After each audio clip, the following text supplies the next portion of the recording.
Bom dia, gente. Sejam bem-vindos. Chegamos com o capítulo 10 de Segunda Crônicas. Hoje eu atrasei bastante. Uma desculpa especial aí para as pessoas que me acompanham ao vivo, principalmente a Isabel. Minha mãe estava comigo, então ela entende. Mas a Isabel, já deixo aqui minhas desculpas a priori. Não vou ficar compartilhando aqui, é só porque realmente foi por forças maiores. Acreditem, nessa chuva vocês já imaginam, né? Mas vamos começar. Hoje nós estamos então no capítulo 10 de Segunda Crônicas e o tema da nossa mensagem vai ser rebeldia. Hoje a gente vai começar um capítulo importante aí pro restante, né, daquilo que a gente vai estar compartilhando aí ao longo desse livro e ao longo dos próximos também. Aqui nesse capítulo a gente tem aí a divisão dos reinos de Israel e de Judá, mais uma vez, né? A gente viu que no reinado de Davi ele meio que se unificou, ele meio não, totalmente se unificaram, né? E aí foi governado por Davi e agora no governo de passado do governo de Davi para Salomão e agora para o de Roboão. Nós vemos o reino se dividir novamente entre Israel e Judá. E, bom, aqui, enquanto eu lia, vamos começar orando para deixar o Espírito Santo conduzir, mas hoje eu quero falar um pouquinho com vocês sobre governo também, então é isso, amém? Amém, Deus. Seja bem-vindo, Pai, nessa live, nas nossas vidas, na nossa casa, no carro, no trabalho, aonde estiver sendo lida a sua palavra, a sua mensagem, que o Senhor nos traga entendimento, direcionamento, Pai. Em nome de Jesus, muito obrigada, Paizinho, pela segurança, pela proteção e pelos livramentos que o Senhor nos dá em cada momento que nós pegamos de trânsito ou até mesmo à noite, enquanto estamos dormindo. Sabe, Deus, durante o dia, tantas coisas, tantas ciladas, nós sabemos que está sendo colocadas no nosso caminho, mas o Senhor, como um Deus bom, um Deus protetor, um Pai, para nós o Senhor nos guarda, nos livra, nos protege. Muito obrigada por isso. Queremos guardar o nosso coração em Ti, Deus, sabe, deixar com que o Senhor possa, sabe, Deus, nos livrar de toda rebeldia. Nós não queremos isso. Em nome de Jesus, nos ajuda e nos ensina a partir da sua palavra. Dá-nos ouvidos, mente e coração, Deus, para receber a sua mensagem e para entendê-la. Em nome de Jesus. Amém? Vamos embora, gente. Então vai dizer o seguinte, no capítulo 10, versículo 1, vai dizer: Roboão foi até Siquém, onde todo o povo de Israel se havia reunido para fazê-lo rei. Jeroboão, filho de Nebate, que havia fugido do rei Salomão e ido para o Egito, soube disso e voltou de lá. O povo das tribos do norte mandou buscá-lo, e foram todos juntos falar com Roboão. Eles disseram, Salomão, o seu pai nos tratou com dureza e nos fez carregar cargas pesadas. Se o Senhor tornar essas cargas mais leves e a nossa vida mais fácil, nós seremos seus servidores. Roboão respondeu: Voltem daqui a 3 dias e aí eu darei a minha resposta. Então eles foram embora. O rei Roboão foi falar com os homens mais velhos que haviam sido conselheiros do seu pai e perguntou: Que resposta vocês me aconselham a dar a este povo? Antes da gente partir para esses conselhos, vamos entender aqui uma coisa. Uma coisa que eu achei bastante interessante é que Siquém, esse lugar onde Roboão foi, né, para ali estar falando com o povo, para o povo estar coroando ele, entendendo que agora ele tinha o direito de ser rei, afinal de contas ele era descendente de Salomão. Então ele foi até Siquém e aí todo o povo se reuniu ali. E Siquém é um lugar onde algumas coisas importantes aconteceram. Ele é um vale colocado entre o Monte Ebal e o Monte... Começa com M. Eu anotei, mas eu esqueci minhas anotações em casa. Enfim, não vou lembrar. Mas enfim, ele fica fica ali, era um vale onde ficava esses 2 montes. E é interessante isso, né. Mas principalmente pelo fato que ali também foi palco onde Jacó comprou um poço, que mais? Onde José foi vendido como escravo, e aqui mais uma vez ela vai ser marcado por uma decisão importante, né. Então Roboão, como nós dissemos, ele é filho de Salomão, e aí ele descende ali no trono, e o povo se reúne, todo o povo de Israel e de Judá se reúne e fala: "Seja bem-vindo, Salomão, agora a gente tem alguns pedidos a te fazer, que você torne as nossas cargas mais leves, o jugo que o seu pai colocou sobre nós mais suave". Eu vou ser bem sincera que eu não entendo muito bem, porque pelo que a gente tudo que a gente leu no livro de Reis, em Segunda Crônicas, a gente vai ver que Salomão ele não deixou com que os israelitas eles fossem colocados como escravos, né, para trabalhar nos trabalhos forçados, tanto na construção do templo, quanto na edificação das cidades, né. A gente vê que ele colocou os estrangeiros para isso e não os israelitas. Então eu vou ser bem sincera que eu não entendo quando eu vejo, esse povo reivindicando isso, questionando isso. Mas era um fato, e aí Roboão foi até os líderes conselheiros do seu pai, que já eram mais velhos, e aí pediu um conselho para eles. E aí no versículo 7 vai dizer: eles disseram: "Se o Senhor for bondoso, se tratá-los bem e der uma resposta favorável ao pedido deles, então eles serão seus servidores para sempre". Mas Roboão não seguiu o conselho dos homens mais velhos e foi falar com os jovens que haviam crescido junto com ele e que agora eram seus conselheiros. "Que conselho vocês me dão?", perguntou ele. "O que é que eu digo a esse povo que está pedindo para que eu torne as suas cargas mais leves?" Eles responderam: "Você deve dizer o seguinte: o meu dedinho é mais grosso do que a cintura do meu pai.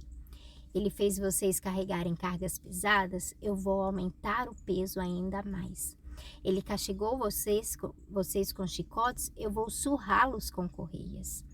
3 dias depois, Jeroboão e todo o povo foi falar de novo com o rei Roboão, como ele havia mandado.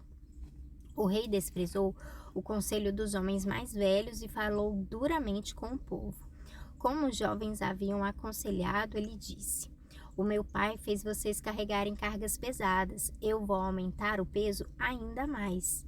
Ele castigou vocês com chicotes, eu vou surrá-los com correias." Assim, o rei Roboão não atendeu o povo. O Senhor Deus fez isso acontecer para confirmar aquilo que ele, por meio do profeta Aías de Siló, tinha dito a Jeroboão, filho de Nebate.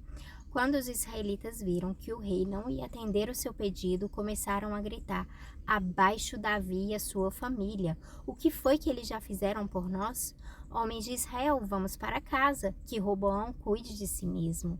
E assim os israelitas voltaram para suas casas, deixando Roboão como rei somente do povo que morava no território da tribo de Judá. Então, o rei Roboão mandou que Adonirão, encarregado dos trabalhadores forçados, fosse falar com os israelitas, mas eles o mataram a pedradas. Porém, Roboão subiu depressa no seu carro de guerra e fugiu para Jerusalém. Desde aquela época até hoje, o povo de Israel, o reino do norte, está revoltado contra os reis descendentes de Davi. Primeiramente, bom dia, mãe, seja bem-vinda. Hoje é o dia que o Senhor fez e nele nos alegraremos. Amém, que assim seja. Bom, gente, então aqui a gente viu, então, que Roboão, então, vai pedir alguns conselhos. Primeiramente, ele recorre aos conselheiros do seu pai, que eram pessoas mais velhas, e aí eles dão um conselho favorável ao povo. Eles vão virar e vão falar o que qualquer povo quer ouvir, né, gente? Cara, fala pra eles, então, nem que seja mentira, mas fala para eles que você vai tratá-los bem, que você vai, que ok, que você atende aos pedidos, às reivindicações, que você vai pensar numa maneira mais fácil de ajudá-los. E aí, beleza.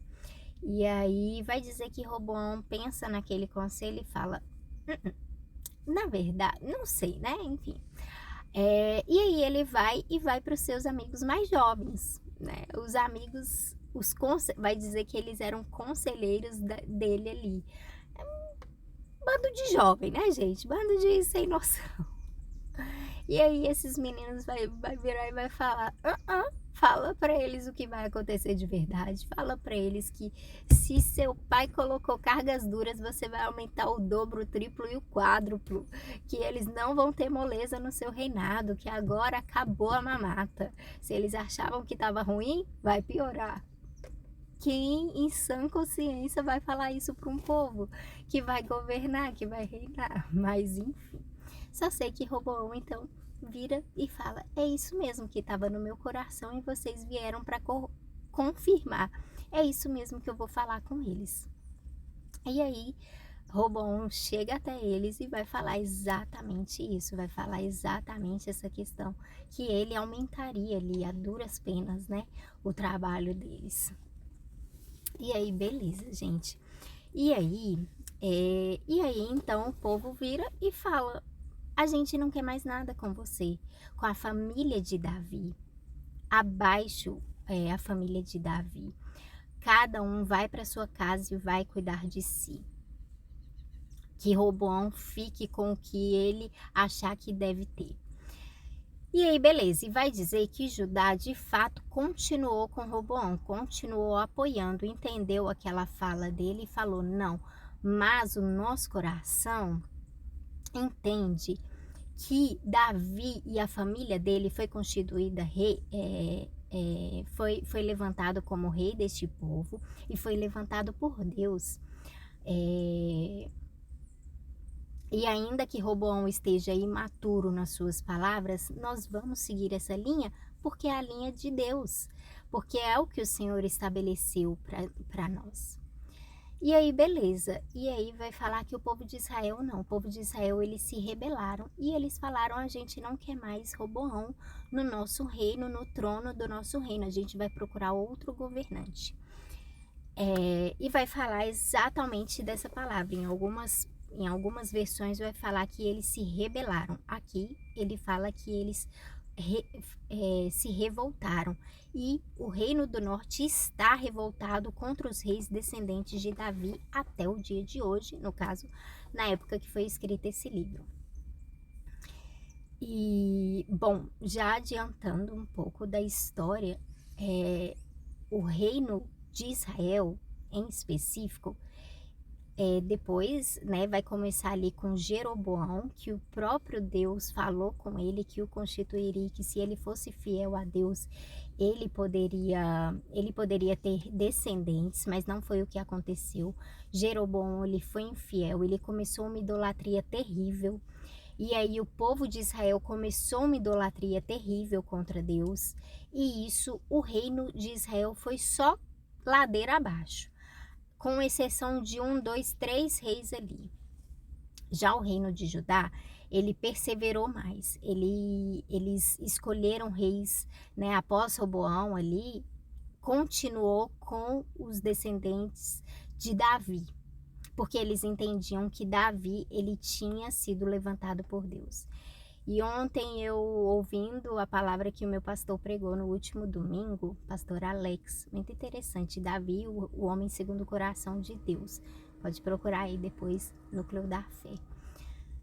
Ele estava falando o seguinte, ele estava falando, gente, Davi, não só pelo coração dele, mas que era bom, que era voltado para Deus, mas quando fala que Davi era um homem segundo o coração de Deus, era um rei segundo o coração de Deus, é porque o próprio Deus tinha decidido aquilo sobre a vida de Davi, entende? Então, assim, Davi era o homem da qual o Senhor, Saul não, Saul foi vontade do povo.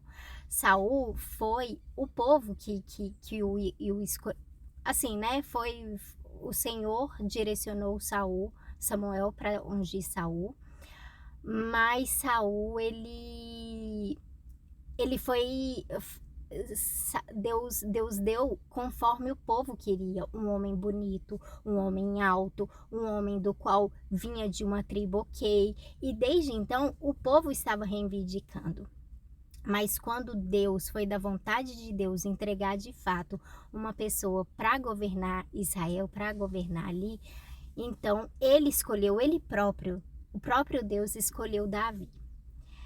Tendo isso em consideração, a gente precisa analisar essa passagem aqui, que aqui mais uma vez o povo estava se rebelando contra aquilo que o Senhor escolheu, que o Senhor colocou no trono.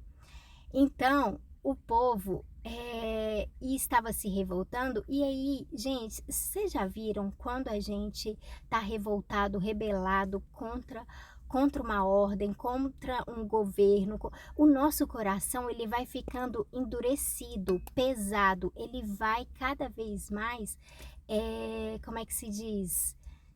Se rebelando, ele não tem paz, ele não tem paz, e ele vai deixando, porque ele começa a pensar no inconsciente o seguinte, se, por que Deus fez isso conosco? Por que Deus permitiu que esse rei governasse a gente? Deus não é bom, Deus não é tão bom assim. E aí ele começa inconscientemente, no subconsciente dele, a se rebelar contra o governante que o Senhor colocou e contra Deus, entendeu? E contra a vontade de Deus.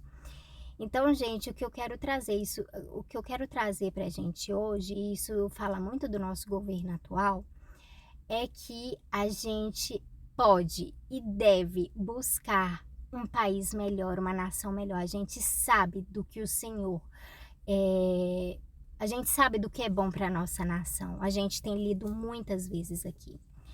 Mas vamos entender como um propósito de Deus todas as coisas. Que a gente não fique com o nosso coração endurecido e pesado, pensando que o Senhor fez errado em colocar tal rei ou tal governo no nosso meio.